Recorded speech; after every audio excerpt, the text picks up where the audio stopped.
The law firm smelled of varnished wood and ancient secrets. I sat in the worn leather chair, feeling the weight of dozens of hostile gazes on me. The room was filled with people I'd known for years, but who now stared at me as if I were a stranger. Worse than that, as if I were an intruder. "The greedy widow has arrived," I heard someone whisper behind me. I didn't turn around. I didn't have the strength to confront anyone at that moment. It had been only 3 weeks since I'd buried my husband, Thomas Whitmore, and my grief was still an open, throbbing, raw wound.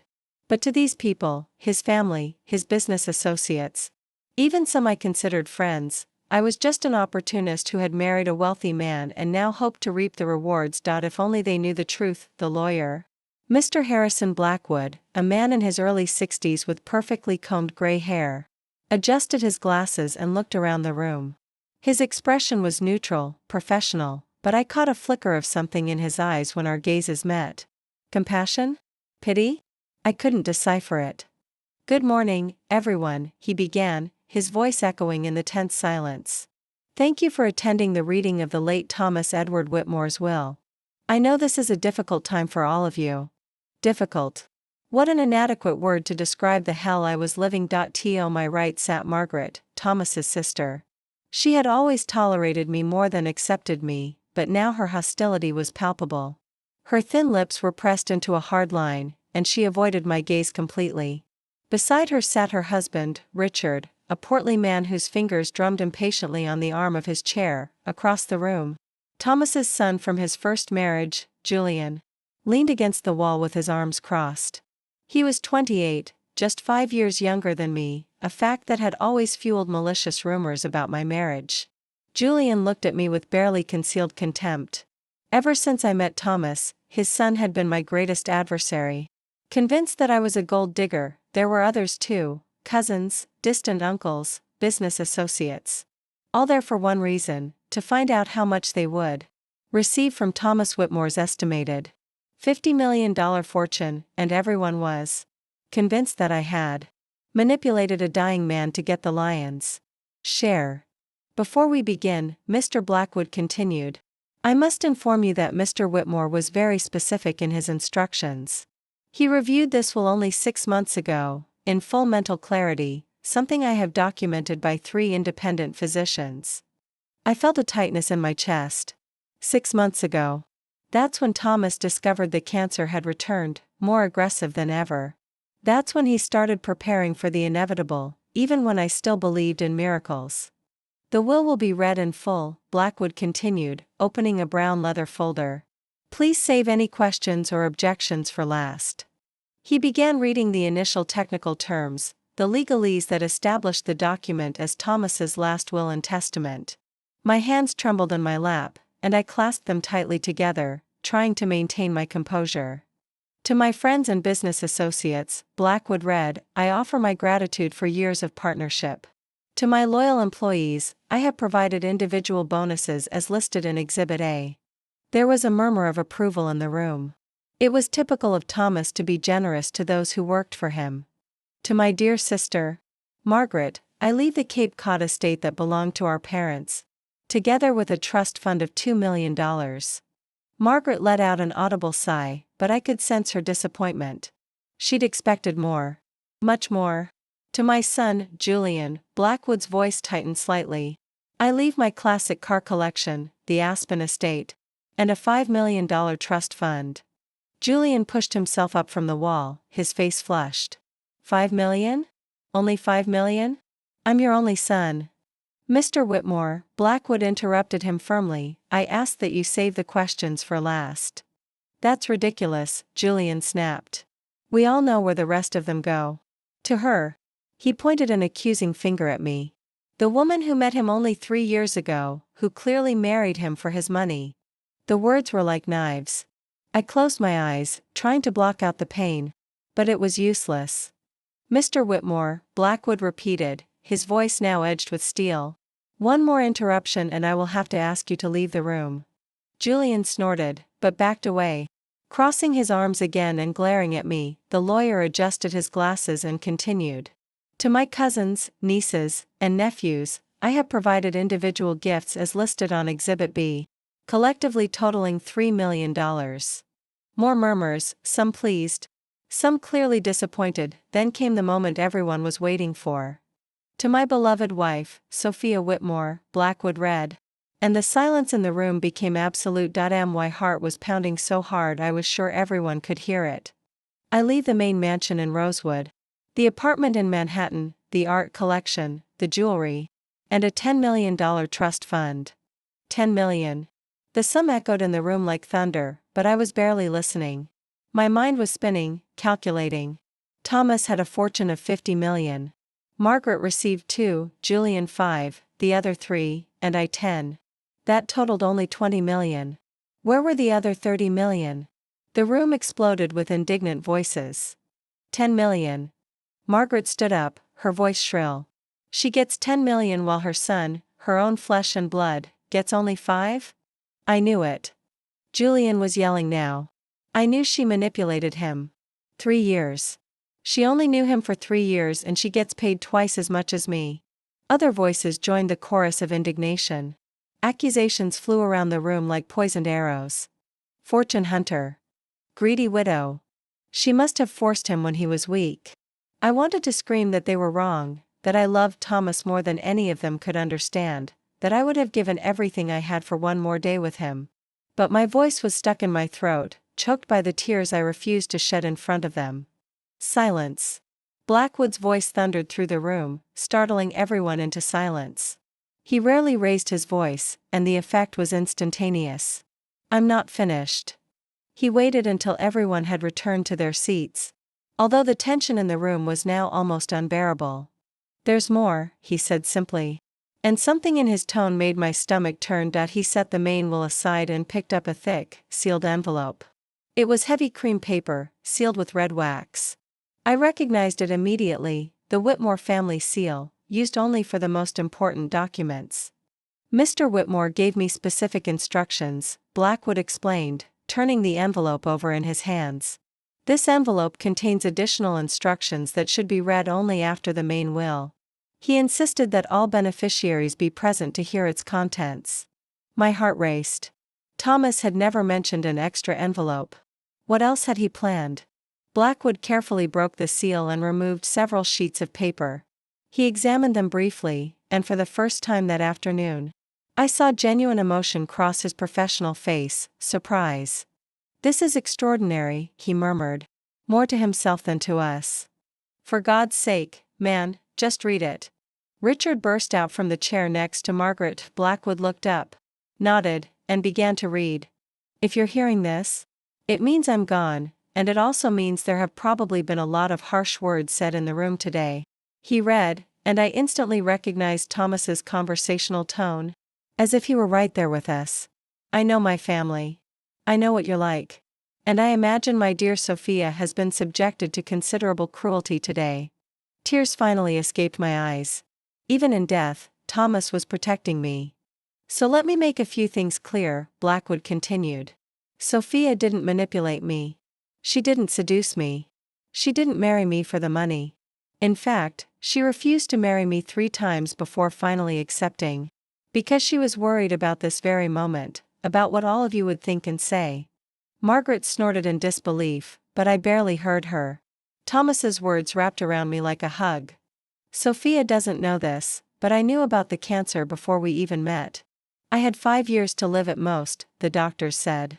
I had accepted that I would die alone, bitter and isolated. And then, in an art gallery on a rainy Tuesday, I met a woman who looked at a Monet painting with such reverence that I couldn't help but speak to her. I remembered that day.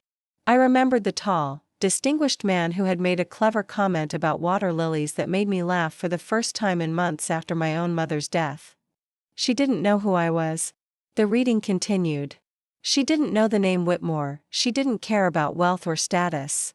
She cared about art and literature and making the world a better place. She worked at a non-profit, earned next to nothing, and still found ways to give to those with even less. She made me laugh. She made me want to live again. My vision was blurry with tears now, and I didn't try to stop them anymore. When I finally told her about the cancer, after months of dating, she cried. Not for the years I had, but for the ones I wouldn't have. And when I asked her to marry me, she said no. She said she couldn't bear to lose me, that she'd already lost too many people. It took me 6 months to convince her that 3 years with me were worth more than a lifetime without me. A sob escaped my throat. I remembered that conversation, that proposal, the absolute terror I felt as I opened my heart again, knowing it would be shattered. And she was right. Those 3 years were the best of my life. She cared for me when the cancer returned. She held my hand through every chemotherapy treatment, every night of pain, every moment of despair. She never complained. She never asked for anything. When I tried to buy her expensive gifts, she scolded me and asked me to donate the money to charity instead. Blackwood paused, taking a sip of water, and looked around the room. Everyone was completely silent now, even Julian. So, yes, he continued reading, I gave Sophia 10 million. But here's what none of you know yet, the other 30 million of my fortune is already gone. A collective gasp filled the room. Where? Julian demanded. Where's the money? Blackwood held up a hand for silence and continued. Over the past 3 years, Sophia and I have anonymously donated $30 million to causes she cared about. We built a children's hospital wing. We funded scholarships for underprivileged students. We supported women's shelters. We saved a dozen local libraries. Every penny has been used to make the world a little better, because that's what Sophia wanted to do if she ever had the means. I was stunned. I knew about the donations. Thomas always consulted me about which causes to support, but I never knew the total amount. He always said it was just a portion of the investment profits. And she doesn't know it, but every donation was made in her name. The Sophia Children's Hospital. The Sophia Memorial Scholarships. The Sophia Women's Center. Her name will live on in this city for generations, not as my widow, but as a woman who changed countless lives for the better. I couldn't breathe. I couldn't process what I was hearing. So, to my family who are listening to this and thinking Sophia is greedy, she gave away 30 million, 3 times what she kept for herself. And she did it without ever asking for recognition or praise. She did it because that's who she is, the most generous, kind, and selfless woman I've ever known. The room was so quiet we could hear the clock on the wall ticking away. To the members of my family who mistreated her today, who spoke ill of her, who called her cruel names, you should be ashamed. Julian, especially you. Sophia tried to build a bridge between us so many times. She asked me to repair my relationship with you. She planned dinners, suggested activities, always hoping we could be a family. And you rejected her at every turn. Julian had paled. His earlier defiant look replaced by something that resembled shame. Margaret. Your sister who always put money above all else. Who measured love and inheritances and gifts. Sophia asked me repeatedly if I was sure I was leaving you enough. She worried about your financial security. Even when you treated her with nothing but icy disdain. Margaret looked down. Her hands clasped in her lap. The truth is, you all let me down today, even though I knew you would. But Sophia has never let me down. Not once. And that's why the will is structured the way it is. I wanted to make sure she was taken care of, but not so much that she became a bigger target than she already is. 10 million is enough to live comfortably, but not so obscenely rich that it attracts the wrong kind of attention. Blackwood turned to the last page of the envelope. There is one final instruction. Sophia, my love, my light in the midst of my darkest days, there is one last gift. Mr. Blackwood has further instructions for you in particular. Please trust him as you have trusted me. He put down the papers and looked directly at me. Mrs. Whitmore, if you could stay after the others leave, I have additional information for you. The room slowly began to empty. A few people silently apologized as they passed me. Margaret stopped briefly beside me, her expression complex. I didn't know, she said quietly. About the donations. About everything. I couldn't find the words to respond, so I just nodded. Julian was the last to leave. He hesitated at the door, looking back. He was right, he said, his voice hoarse. About everything. I'm sorry. And then he was gone, and I was alone with Mr. Blackwood. Mr. Blackwood waited until he heard the elevator descend before speaking again. He went to the door, locked it, and then returned to his desk. From the bottom drawer, he removed another envelope, this one even thicker than the last. Mrs. Whitmore, he began. His voice gentle, what I'm going to show you now will change your understanding of everything. Your husband was an extraordinary man, but he was also a man with secrets. Secrets he entrusted to me, and which I must now entrust to you. My heart was pounding erratically. What kind of secrets? He sat down, gesturing for me to come closer to the table. Thomas Whitmore wasn't just a successful businessman. He was something more. Something he kept hidden from almost everyone for over 30 years. He opened the envelope and scattered documents across the table. They were photographs, old newspaper articles, legal documents. In 1985, Blackwood began. Thomas witnessed a crime. A very serious crime involving very powerful people.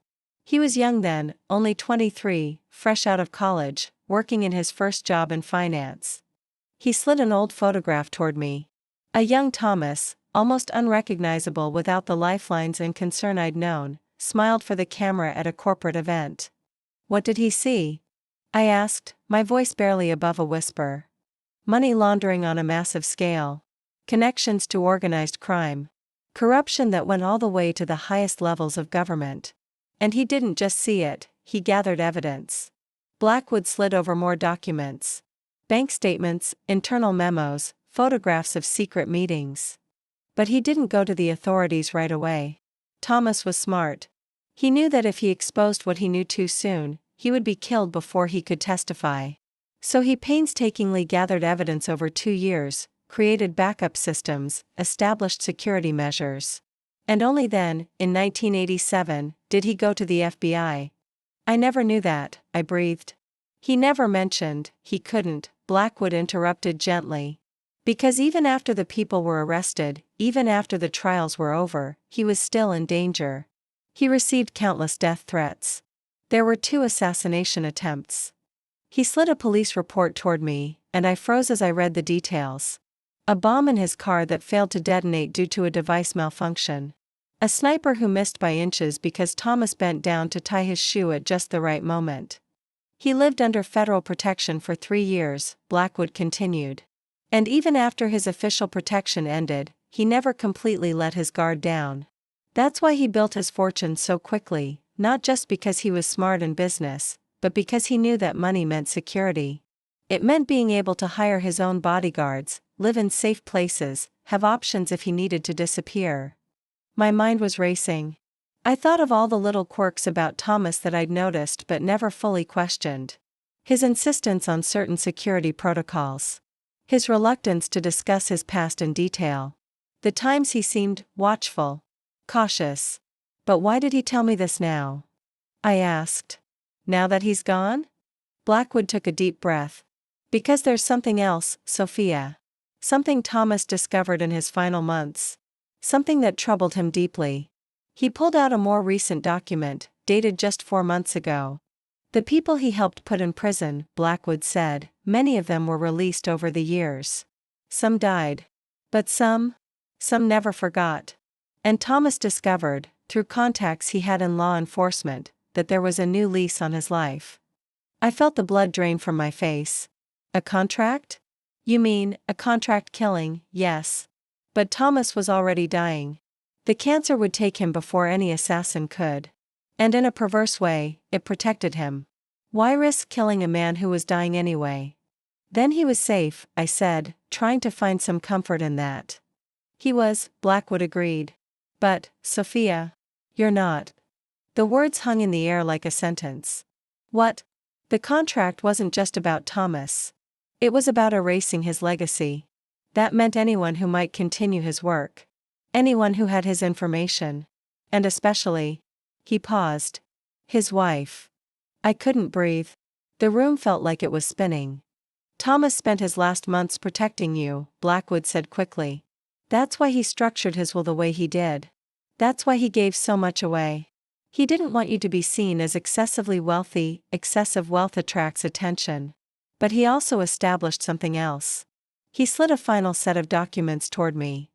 This is a new identity. Complete documentation. A home in a different country. Bank accounts that can't be traced back to you. And a top-notch private security service that will stay with you for the rest of your life. I stared at the papers with growing horror. Are you saying I need to disappear? Leave my life behind? I'm saying you have a choice, Blackwood corrected. You can stay, and we'll face the threat head-on. Thomas left resources for that too: bodyguards, security technology, legal protection systems. But it would be a life of always looking over your shoulder. Or you accept the new identity. Start over. Sophia Whitmore dies in an accident, and you become someone else somewhere else. The $30 million Thomas donated? $10 million actually went to charitable causes. The other 20 is waiting for you in offshore accounts, divided in ways no one can trace. I was stunned. He planned all this? Without telling me. He didn't want to scare you while he was still alive, Blackwood said softly. He wanted you to have the time you had together without this shadow over you. But he knew that after his death, things would change.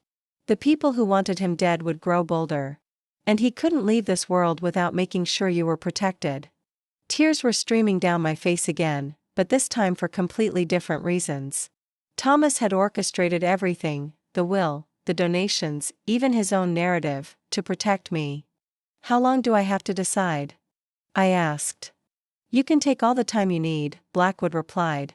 But I must warn you, my recommendation, and the recommendation of Thomas's security experts, is that you decide quickly. Today's will reading was very public. People know you're here. They know what you inherited. And while we hope the threat has disappeared with Thomas, we can't be sure. I looked at the documents spread across the table. A lifetime of choices reduced to a single moment. Can I take this with me? I asked, gesturing to the IDs. I need time to think. Of course. He gathered them into a leather folder. But, Sophia, there's one more thing. More? How can there be more? He gave a small, sad smile. Thomas asked me to give you this. He handed me a letter, not a sealed envelope, but a simple letter in his own handwriting, with shaking hands. I unfolded the paper. My dear Sophia, if you're reading this, it means Blackwood told you everything. I'm sorry I kept secrets from you, my love. I'm sorry our time together was overshadowed by dangers you never knew existed, but I don't regret a single moment. Every day with you was a gift. You made me feel alive again when I thought I was just waiting to die. You gave me purpose, joy, love. Now you face an impossible choice. Stay and fight, or disappear and live. I can't make that decision for you. But I can say this: whatever you choose, I will make it work. If you stay, you will have all the resources you could ever need. If you leave, you will have a new life waiting for you. You asked me once, near the end, if I was afraid of dying. I said no, and I was. But not because I was ready to go. It was because I knew I'd done everything I could to protect the only thing in this world that mattered to me. You live, Sophia. Whatever you choose, just live. Live the full and beautiful life you deserve. Love again, if you can. Laugh. Create. Make the world a better place. As you always do, and know that wherever I am, I will be watching you with pride.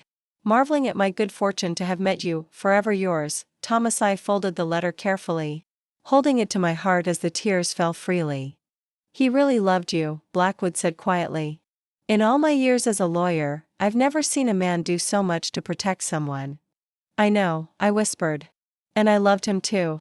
I sat in that room for another hour, reading through the documents, asking questions, trying to process everything. Blackwood answered everything patiently, painting a complete picture of Thomas's secret life and the measures he'd taken to protect me. Finally, as the sun began to set outside the window, I got up to leave. Mrs. Whitmore, Blackwood called to me as I reached the door.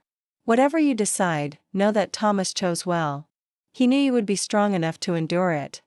I nodded, not trusting my voice, and left. Thomas's driver, now my driver, I suppose, was waiting outside. Marcus had been with the Whitmore family for 15 years. He opened the car door for me, his eyes full of sympathy. Home, Mrs. Whitmore? Yes, Marcus. Home. But as we drove through the familiar city streets, I looked at the briefcase in my lap and wondered, where was home really now?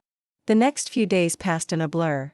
I remained in the Rosewood mansion, surrounded by 20 years of Thomas's life and the all too brief memories we'd created together.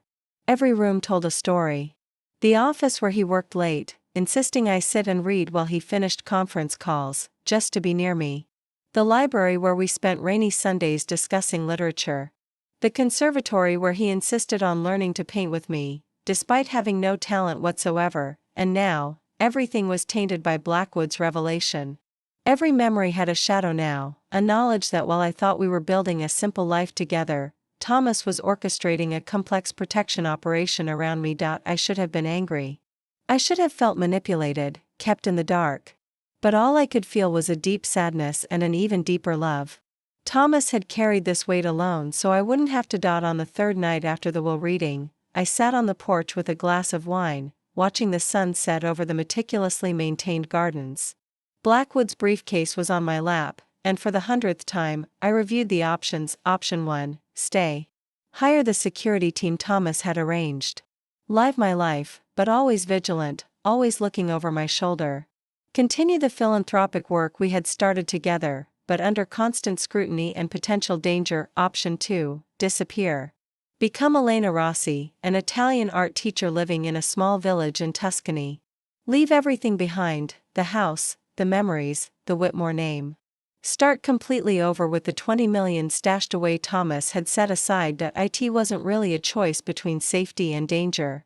It was a choice between keeping the life I knew or having the chance at a whole new life. The sound of a car in the driveway pulled me from my thoughts. I wasn't expecting anyone. Marcus appeared moments later, looking uncertain. Mrs. Whitmore, Mr. Julian is here. He asks if he may speak with you. Julian. It had been 3 days since the reading of the will, since his muttered apology. Part of me wanted to send him away. But another part, the part that Thomas had always hoped could create a family connection, made me agree. Let him in, Marcus. And maybe bring another glass? Julian appeared on the porch minutes later, looking uncomfortable in his expensive suit. He had removed his tie, and his normally neat hair was messy, as if he had been running his hands through it repeatedly. Sophia, he began, then hesitated. Mrs. Whitmore. Thank you for seeing me. Sit down, Julian. I pointed to the chair opposite. And it's Sophia. Always has been, even though you've never called me that. He shrank back and sat down. Marcus left a glass and discreetly withdrew. For a long moment, we just sat in silence, watching the sky change from gold to pink and purple. I was an idiot, Julian finally said. Worse than an idiot. I was cruel, and selfish, and completely wrong about you. Yes, it was, I agreed, seeing her shock at my honesty. But I can also understand why. You lost your mother young. Your father was always working. And then, when you were finally old enough to have an adult relationship with him, he met someone else. That doesn't excuse, no, I interrupted. It doesn't excuse. But it explains. And your father? Thomas always wanted to reconnect with you. He talked about you constantly. He spoke? Julian's voice was hoarse. He talked. About how smart you were. How passionate he was about social justice when he was young. How he wished you hadn't drifted apart. I took a sip of wine. He blamed me for it, you know? He thought if he hadn't married me, you could have fixed things. God, no. Julian leaned forward, elbows on his knees. We grew apart long before you. I was angry at him for working so hard, for not being there when my mother was sick, for moving on after she died. And then, when he met you, I used that as another excuse to keep him away. Why? Because I was scared. He looked at me, his eyes, so similar to Thomas's, filled with regret. Scared that if I let him in again, he'd disappoint me again. Scared that if I started to like you, you'd leave me too. So I made you the villain. I made it all about money, about manipulation, because it was easier than admitting I was terrified of getting hurt again. His honesty was unexpected and moving. For the first time, I saw Julian not as a spoiled, hostile young man, but as a frightened son who had lost both parents in different ways. He left a letter for you too, I said softly. Didn't Blackwood mention it? Julian shook his head. Wait. Here. I went inside and picked up the envelope. Blackwood had given me, along with my documents, an envelope addressed to Julian that he had said to deliver when the time seemed right. Julian took it with trembling hands and opened it. I watched his expression change as he read. from apprehension to shock to pain to something that resembled peace. He forgave me, Julian whispered finally. For everything. And he says. His voice trailed off. He says he's proud of me. That he's always been proud of me, even when we couldn't communicate. He folded the letter carefully and wiped his eyes. There's something else you should know, he said. About why I came here today. What? I hired a private investigator. After the reading of the will, something seemed wrong. Not wrong about you, he added quickly. Wrong about the whole situation. My father was meticulous. He wouldn't have structured his will in such an unusual way without good reason. My heart started racing. What did you find out? Not much, yet. But enough to know there was something in his past he was keeping secret. Something involving the FBI. And that he hired a military-grade private security firm 2 months before his death. He studied me. You know something about this, don't you? I looked at my husband's stepson, this young man who had hated me for so long, and I made a decision. Do you have time? I asked. It's a long story. I told him everything. About what Blackwood had revealed, about Thomas's secret past, about the threats, about the 2 options I now faced. I watched his expression change from disbelief to understanding to fury on his father's behalf. So he lived with it for decades, Julian said when I finished. He was always looking over his shoulder, always on guard, and we just thought he was distant and focused on work. He was protecting you too, I pointed out. The less you knew, the safer you would be. And now you're in danger. Possibly. Blackwood isn't sure. The threats may have died with Thomas. But he can't guarantee that. Julian was silent for a long moment. Are you going to disappear? Accept the new identity? I don't know. Part of me wants to stay, to continue the work Thomas and I started. But another part. I glanced at the mansion behind us. Another part thinks maybe he was right. That maybe it's time to leave Sophia Whitmore behind and discover who else I could be. Can I say something? I nodded. These last 3 days, since the reading of the will, I've been thinking about what my father wrote. About how you made him want to live again. And I realized that's what he wanted for you too. Not just to survive, but to truly live. He leaned forward. If you stay here, you'll be living in his shadow. Carrying on his legacy, which is beautiful, but it's your life, Sophia. Not his. Do you think I should go? I think you should do what makes your heart sing. And if that means starting over completely, then go with his blessing. He clearly planned it to give you that choice. I looked at this young man who had matured before my eyes in one night and felt something shift inside me. Can I ask you something? He said. If you go, if you become that Elena Rossi in Italy, will you ever come back? Or will Sophia Whitmore really die? I don't know, I answered honestly. I think it depends on what life becomes. How safe the situation is. He nodded slowly. Then I'll say this now, while I still can. I'm sorry. For everything. You deserved better from me. You tried so many times to build a bridge, and I burned it every time. He held out his hand. You would have been a great stepmother, if I had let you. I took his hand, then pulled him into a hug.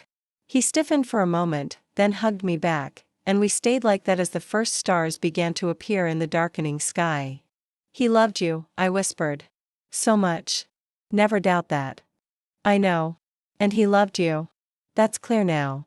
When Julian left that night, I felt like a weight had been lifted. The reconciliation Thomas had always longed for had finally happened, even if it had come too late for him to see. I spent 2 more days in the mansion, going from room to room, saying goodbye in silence.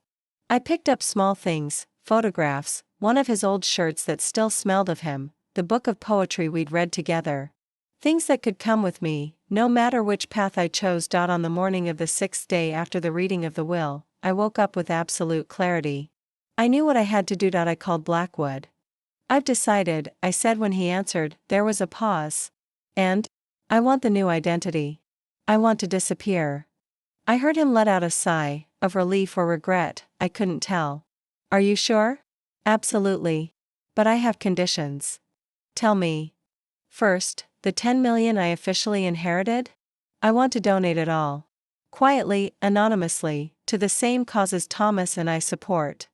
Sophia, you don't need to. Yes, I do. I have 20 million hidden away. That's more than I ever dreamed of having.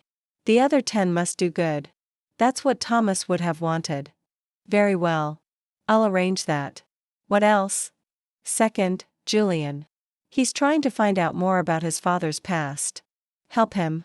Give him the answers he deserves, but do it safely. I don't want him to put himself in danger. I agree. And third? There's something for you. In the library. Bottom right drawer of Thomas's desk. There's an envelope with your name on it. He wanted you to have it. There was a surprised silence. I didn't know. Thomas had many secrets, I said softly. But also much gratitude. You were a faithful friend to him, and now to me. Thank you, Harrison. It was my pleasure, Sophia. When do you want to start the process? How fast can it be fixed? 72 hours. Maybe 48 if we push. So 48 hours. I'm ready to start living again. The next 2 days were a whirlwind of activity. Thomas's security team materialized, discreet professionals who moved in the shadows, transforming the mansion into a fortress. They reviewed my new identity documents, made me rehearse my backstory until it became second nature. Elena Rossi. 42 years old. Widowed, how ironic. A former art teacher from Florence, moving to a smaller village to start over after the loss of her husband in a car accident. No children. Passionate about painting, literature, and gardening. It wasn't so far from who Sophia Whitmore was, but different enough. A life I could live, a person I could be. Margaret called on the second day. I hear you're leaving the mansion, she said, her voice cautious. Going where? Needing space, I replied vaguely. Too many memories here. I see. A pause. Sophia, can I come see you? Before you go? She showed up that afternoon, alone for the first time since I'd met her. We sat in the conservatory, where Thomas and I had spent so many happy hours. I'd been thinking a lot about what Thomas wrote, she began. About how I treated him. How I treated you. Margaret, please let me finish. She took my hand. I was terrible. I measured everything in money because that's how our parents taught us. Our father especially, he was a difficult man, always keeping Thomas and me in competition with each other. Even after he died, Thomas and I never really connected. We just existed around each other. Tears were streaming down her face now. And then he met you, and I saw how he changed. How he was truly happy for the first time since we were kids. And instead of being happy for him, I felt resentful. Resentful because you managed to reach him when I never could. You could have, I said softly. He wanted to connect with you. He tried so many times. I know.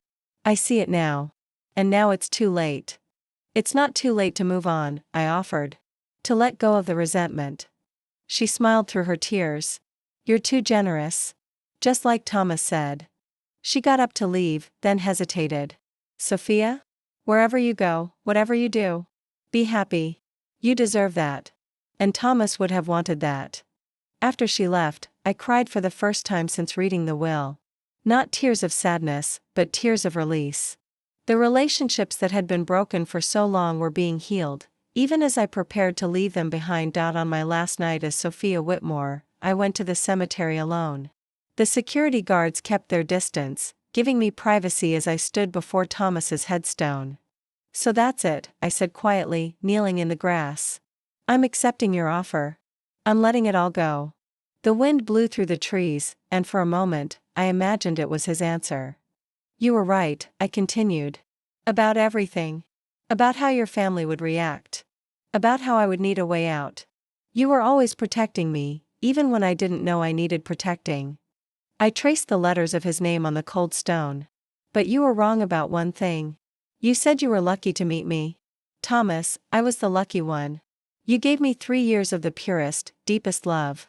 You showed me what it means to be truly seen, truly valued. And now you're giving me something more, the chance to live fully, without fear. I kissed the tombstone and stood up. Then I will live. I will paint and laugh and make the world a little better, just like we did together. And I will love you every day of my life, even if Elena Rossi can never speak your name. When I left the cemetery, I didn't look back, the rising sun painted the Tuscan villa in hues of gold and amber. I stood on the balcony of my new home, modest compared to the Rosewood mansion, but perfect in every other way, and watched the world come to life. 6 months. It had been 6 months since Sophia Whitmore died in a car accident on the Pacific Coast Highway. The news briefly covered it: tycoon's widow dies in tragic accident, and then moved on. The mansion was quietly sold. The $10 million was donated anonymously. And Elena Rossi emerged in a small village in Tuscany, moving into an 18th-century stone villa overlooking sunflower fields. The transformation had been meticulous. Not just my appearance, darker hair, cut differently, glasses instead of contacts, but my entire being. Elena walked differently, spoke differently, laughed differently. She was softer than Sophia, more laid back, less careful. At the same time, she was fundamentally the same in the places that mattered. The village, Montefiore, had a population of only 300. It was the kind of place where everyone knew everyone, where secrets were impossible to keep, except, apparently, my own. To my neighbors, I was simply Elena, the widow who had fled to the countryside after losing her husband. They understood grief. They respected my desire for privacy while slowly, gently, drawing me into the community. Maria, the bakery owner, saved me a special cornetto every morning. Father Antonio invited me to Italian lessons, where I pretended to struggle more than I actually did. Giovanna, a retired artist who lived on the property next door, had become something of a friend, dropping by with wine and long conversations about art and life. No one suspected that the quiet art teacher in their midst was actually a woman, with 20 million in offshore accounts and a past that read like a thriller. I went inside and made coffee, the now familiar ritual comforting me. My home was a mix of old and new, antique furniture that had come with the villa, mixed with some pieces I'd brought from America. Thomas's t-shirt was folded in my drawer. Our photograph was hidden in a box in the closet. Elena Rossi wouldn't have a picture of Thomas Whitmore, so I could only look at it in private, but I looked at her every day. My studio occupied the entire upstairs of the villa. Floor-to-ceiling windows captured the Tuscan light that so many masters before me had idolized. It was filled with canvases now, some finished, many in progress. I had begun painting again with a passion I hadn't felt in years. Something about leaving Sophia behind had unleashed something creatively within me. Or maybe it was simply that for the first time in my adult life, I wasn't afraid. The special phone, the one known only to Blackwood and the security team, rarely rang. When it rang that morning, my heart leaped as it always did. Elena, Blackwood's voice came over the line, using my new name as he always did on these calls. "How are you?" "Well," I replied, instinctively switching to Italian with an American accent, in case anyone was listening somehow. "How are things there?" "Quiet. No activity. Persons of interest have been monitored, and there has been no movement in their direction. We're beginning to believe the threat died with Thomas, as we expected." Relief flooded through me. That's good. It's more than good. It means you can actually start living without looking over your shoulder. The security team will remain on alert, of course, but the threat level has been downgraded from severe to minimal. I walked to the window, looking out over the fields below. "Thank you for keeping me informed. There's something else. Julian asked me to send this." I heard paper rustle. "It's a letter. Do you want me to read it?" "Please." Blackwood's voice softened as he read Julian's words. "Elena, it seems strange to call her that, but I understand why. 6 months. 6 months since you left, and I think I finally understand what my father was doing. He wasn't just protecting you from physical threat. He was giving you permission to free yourself, from your grief, from your anger, from his shadow. I want you to know that the donations you made before you left have already changed lives. The new pediatric wing at Sophia Children's Hospital opened last month. Scholarships sent 12 underprivileged children to college this fall. The women's shelter added 20 beds, and I've been working with Blackwood at the foundation. We're continuing the work you and Dad started. Not as much as you did, I don't have access to the same resources, but something. Trying to make him proud. Trying to make you proud, too. Aunt Margaret asks about you sometimes. She knows you're okay, but not where. I think she'd like to talk to you someday, if that's possible. But I understand if it's not. Anyway, I just wanted you to know, you're being remembered here. Not as the greedy widow they called you that terrible day, but as you truly were. As someone who loved unconditionally, gave generously, and lived with grace. I hope you're happy, wherever you are. I hope you found peace, with love and gratitude. Julian. Tears streamed down my face as Blackwood finished reading. Do you want me to answer? He asked gently. Tell him. Tell him I'm happy. That I found peace. And that I'm proud of him too. I'll do it. After we hung up, I stood on the porch for a long time, letting Julian's words sink in. Thomas had orchestrated everything so perfectly, not just my escape, but my freedom. He had arranged it so I could disappear guilt-free, knowing the work we'd started would continue. In town that afternoon, I stopped by Giovanna's studio. She had asked me to come see her latest paintings, but when I arrived, I found much more than art. Elena. She hugged me warmly. Come in, come in. I have something exciting to tell you. His studio was filled with canvases, beautiful abstractions in blues and greens. But my attention was caught by a poster on the wall. Montefiore Art Festival, I read aloud in Italian. Yes. Giovanna squeezed my hands. We do this every year. Local artists exhibit, we sell to tourists and buyers. Some of us make good money. And Elena, you should participate. Your paintings are wonderful. My first instinct was to refuse. Exposure meant attention, and attention meant risk. But then I remembered Blackwood's words, the threat was all but eliminated. And Julian had told me to be happy. I'd love to, I heard myself say. The following weeks were a blur of preparation. I chose 12 paintings, landscapes mostly, capturing the Tuscan light that had captivated me. None of them represented my previous life. They were all Elena, all new. The festival took place on a sunny Saturday in October. The village's main square was transformed into an open-air gallery, stalls lined up around the ancient fountain. There was music and food, laughter and conversation. My stall was positioned beneath a gnarled olive tree, my paintings hung on wooden panels. At first, I was nervous. What if someone recognized me? What if this was a mistake? But as the day progressed, those worries melted away. Tourists passed by, some stopping to admire my work. A woman from Rome bought a painting of a sunflower field. A couple from Milan commissioned a portrait of their vacation home, and then, around noon, a man stopped at my tent. He was in his early 40s, with dark hair streaked with gray and kind eyes. He was dressed casually, jeans and a white linen shirt, and studied my paintings with genuine attention. These are remarkable, he said in Italian, with a slight accent I couldn't place. You capture the light beautifully. Grazie, I replied, feeling myself blush at the compliment. Are you the Elena everyone's talking about? The art teacher from Florence? I am. And you are? Marco. He held out his hand. Marco Benedetti. Well, I suppose you could call me a wanderer. I live in different places, never staying long. There was something in her smile, something in her eyes, that made me want to know more. We talked for almost an hour. He bought 2 paintings, a landscape and an abstraction I'd called Rebeginnings. When he handed over his card to arrange delivery, I saw he was temporarily living in a villa a few miles away. Maybe we could grab coffee, he suggested as he left. If you'd like. I'm new to the area and don't know many people yet. I'd like that, I heard myself say. Giovanna appeared beside me as soon as he left, with a mischievous smile. Elena. He's clearly interested in you. Don't be silly.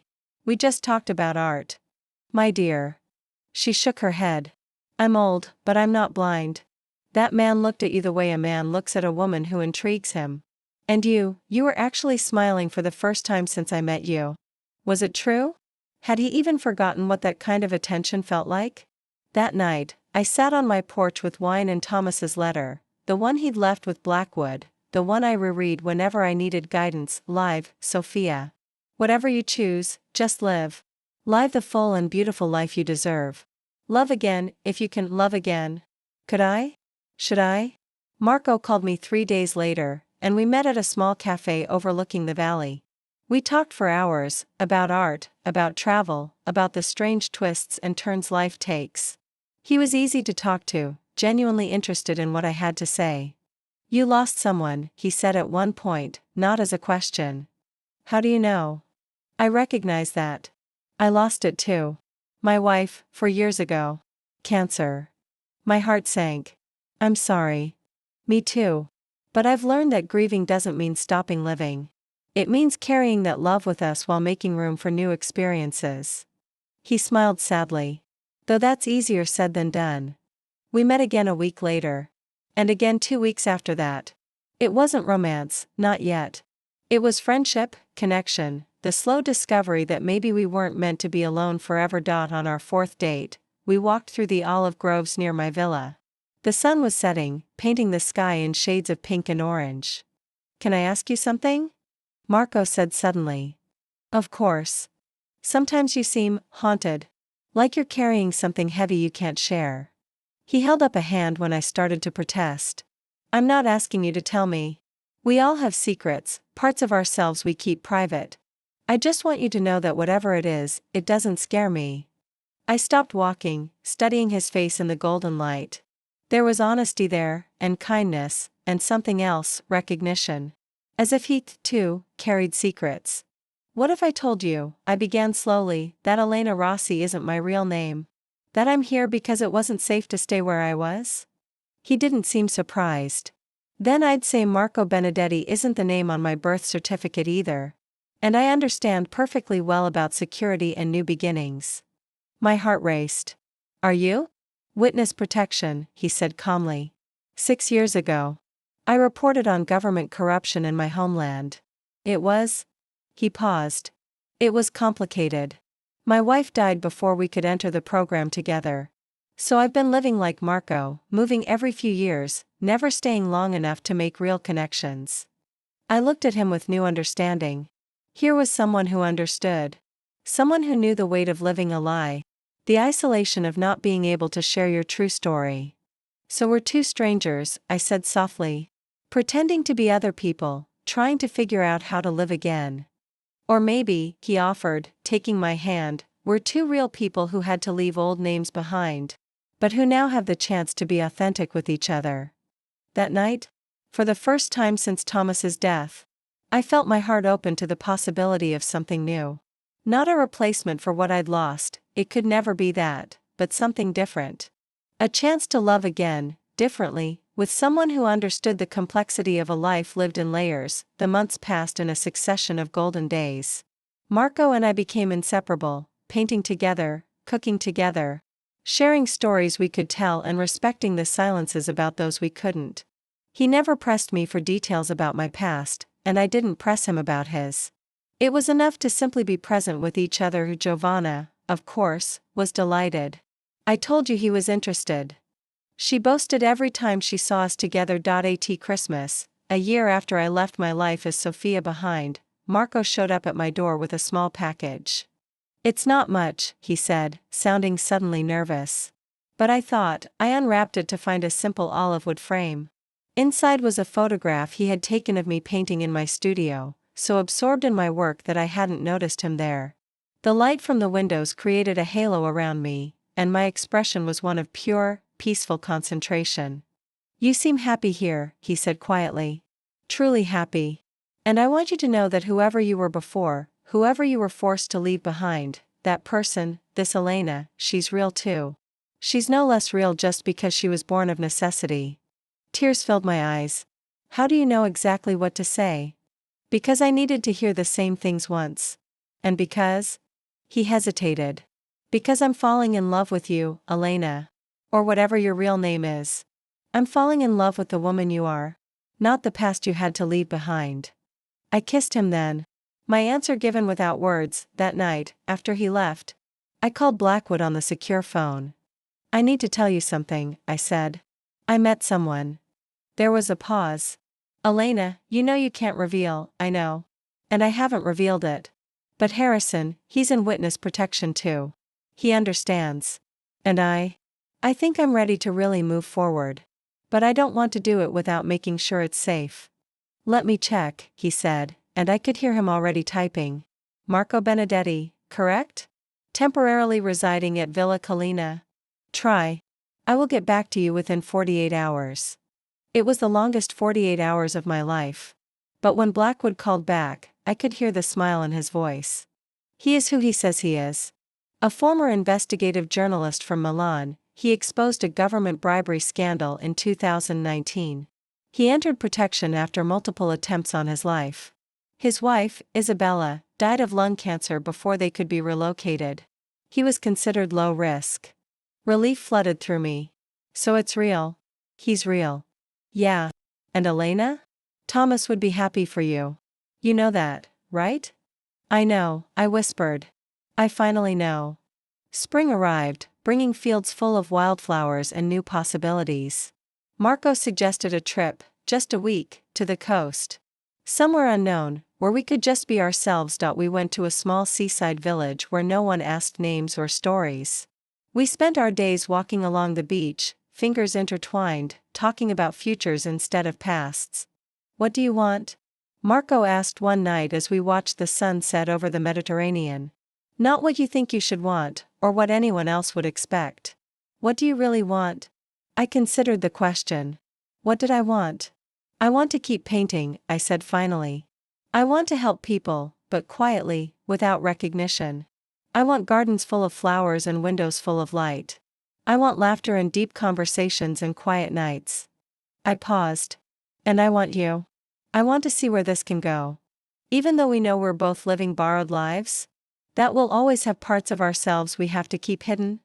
Especially because of this, I replied. Because you understand. And because even with everything we have to hide, we can still be honest with each other about the things that matter. He kissed me then, salty with sea spray, and I felt something inside me finally calm. It wasn't forgetting Thomas, it would never be forgetting. It was making space for both, the love I'd lost and the love I was finding. When we got back to Montefiore, there was a letter waiting in my secure email system. It was from Julian. Elena, great news. The foundation is doing wonderfully. We just funded our 50th scholarship, and the pediatric ward treated over 1,000 children in its first year. Dad would be so proud, but I'm writing for another reason. I met someone.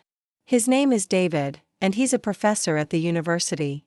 He's kind and smart and doesn't care about the Whitmore name or the money, he just cares about me. He's helping me work through all the issues with my dad, all the anger and regret I've carried for so long. I thought you might like to know. You always believed that people could change, could grow. You were right. Also, Aunt Margaret asks if perhaps, someday, when it's safe, you could visit her. Not to stay, not to return, just so she can properly say she's sorry. But I understand if that's not possible. Be happy, wherever you are. You taught us this, that happiness isn't selfish. It's necessary. With love, Giuliani showed the letter to Marco, who read it carefully. Your previous family, he said when he finished. They sound like good people. They are. Or they are becoming. I leaned against him. Do you think we'll ever be able to go back? Not to stay, but just to visit? Perhaps. When enough time has passed, when the threats are completely eliminated. Not as our old identities, but... He smiled. But perhaps family friends? Distant acquaintances? There are ways. Would you do that? Would you accompany me? Elena, I would accompany you anywhere. 2 years passed in quiet bliss. Marco and I were married in a small ceremony in the village, with only Giovanna and Father Antonio as witnesses. Neither of us used our real names in our vows, we couldn't, but the words rang true nonetheless. I, Marco, take you. Elena, I, Elena, take you. Marco. It was lies and truths intertwined, as everything in our lives had become. But the love was real. The commitment was real. We bought a larger villa together, one with enough space for 2 studios, one for my painting, one for Marco's photography and writing. We spent our days creating, our lives sharing meals and stories, our sunsets walking through the olive groves. Life was simple, but rich. Different from what I'd had with Thomas, but no less valuable. On the 3rd anniversary of Sophia Whitmore's death, Blackwood called with news. All persons of interest have been accounted for, he said. Many died of natural causes. Others are back in jail for unrelated crimes. The organization that threatened Thomas has essentially been dismantled. So I'm safe? As safe as anyone can be. You might even consider going back if you wanted, though I wouldn't recommend announcing that Sophia Whitmore is alive. Too many legal complications. I don't want to go back, I realized as I said it. Not to stay. But maybe to visit? That could be arranged. As tourists, perhaps? Visitors from Italy? Perfect. It took us another 6 months to plan, to make sure every detail was just right. And then, on a clear autumn day, Marco and I flew to Boston as Elena and Marco Benedetti, Italian tourists visiting the United States for the first time. Julian met us at a low-key restaurant. He had aged a bit, with a few gray streaks at his temples, but he looked happier than I'd ever seen him. David was with him, a kind man in his early 40s with a warm smile. Elena, Julian said my new name carefully, though his eyes said Sophia. It's so nice to finally meet you. We hugged, and I felt tears sting my eyes. You look good, he whispered. I whispered back. I really am. We spent hours together, talking about everything and nothing. Julian and David told us about the foundation, about the lives being changed. I told them, vaguely, carefully, about life in Italy, about painting and peace and new beginnings. At the end of the meal, Julian slid an envelope across the table. From Aunt Margaret, he explained. She couldn't come, too risky, too many questions. But she wanted you to have this. Later, at the hotel, I opened the letter. Dear Sophia, always Sophia to me. I don't have enough words to apologize for what I said, how I acted. You were a blessing in my brother's life, and I was too blinded by greed and resentment to see that, but I see it now.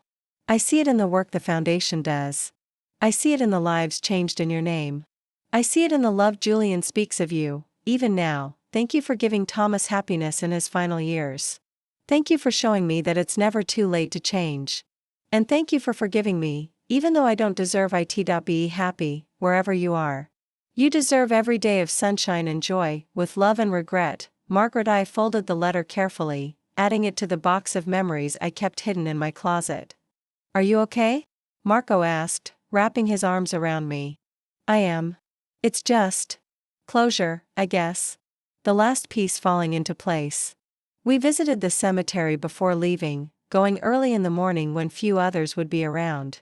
I stood before Thomas's headstone, Marco respectfully behind me. Hi, I whispered. I came to say thank you. For everything. For loving me. For protecting me. For giving me the chance to live again.